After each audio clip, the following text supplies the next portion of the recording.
Edward Pentin. Edward, thank you so much for joining us. I know that this is very fresh for all of us. You know, the Pope just passing away a few hours ago, but what do you think he will be remembered for most? I think, as Alex just said, I think he's going to be remembered, I think, largely for opening the church up, at least in the public perception, to everybody, particularly those on the periphery, those who perhaps didn't look at the church, didn't think the church was welcoming to them. I think that's probably one of the main things he'll be remembered for.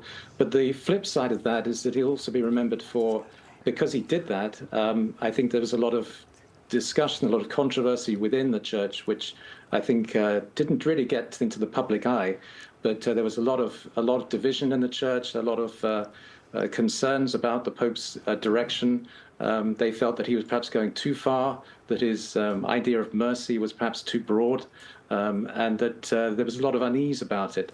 So I think it's going to be interesting to see how that's all addressed in the coming weeks and the next Pope. Edward, you said, you know, some think maybe he went too far. I think Pope Francis, as we've discussed, had a huge heart and truly wanted people to feel welcomed and embraced in the church. You see that as a positive or negative?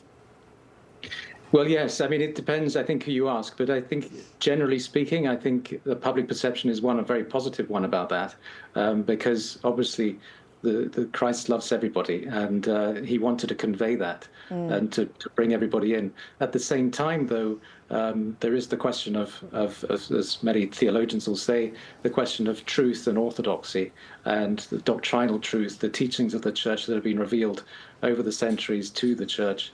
And whether those were sufficiently upheld during this pontificate. And I think there was a lot of criticism that it wasn't.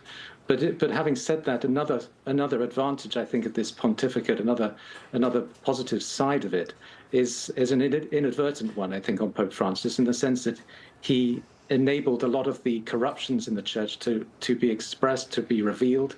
And that too has been a very good positive thing. I think it's been an inadvertent thing.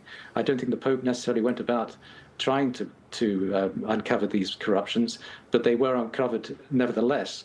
And that will be important, I think, also for the next Pope, because it'll give him a basis on which to reform the church, to see the problems and then enact certain reforms. So yes, it's been a mixed bag, but I think many people think it's been a lot of positive aspects as well as some fairly negative ones too. Yeah, we've been talking all morning that he's a pope of many firsts. Could you elaborate? I mean, the list goes on and on. That he was the first Jesuit pope, obviously first pope from Argentina, spoke many languages, and was able to reach out to so many different people.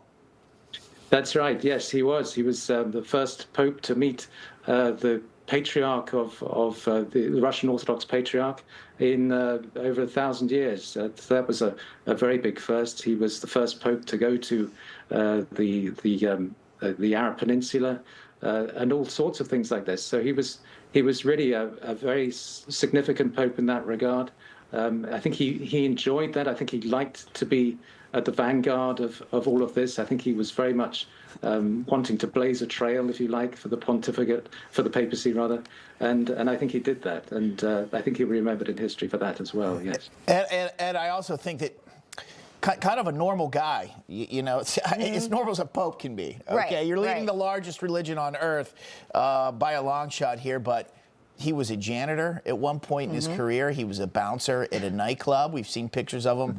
He loved motorcycles, things like that. I think he gave that up in the later years. Yeah. Hard to handle. People appreciated that, I think, about Pope Francis. Indeed, yes. He was very much a man of the people. He talked about a theology of the people as well. And he had that common touch. In fact, it was something that Pope Benedict also was very positive about Francis. He liked that common touch that he had, which Benedict, admittedly, he said, he didn't have that. But that warmth with people, I think that also attracted people to him. And he'll be remembered for that too, I'm sure, yeah. And Edward, I understand that you recently wrote an article for Newsmax magazine about the Pope. So what can you tell us?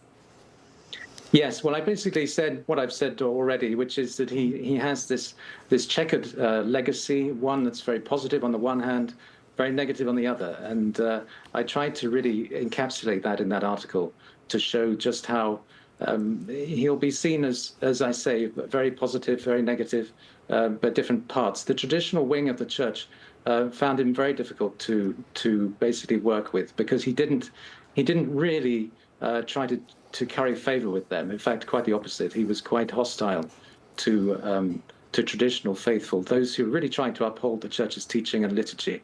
And I think that is going to be a mark against him. I think it'll be something that is going to be discussed a lot in the coming weeks.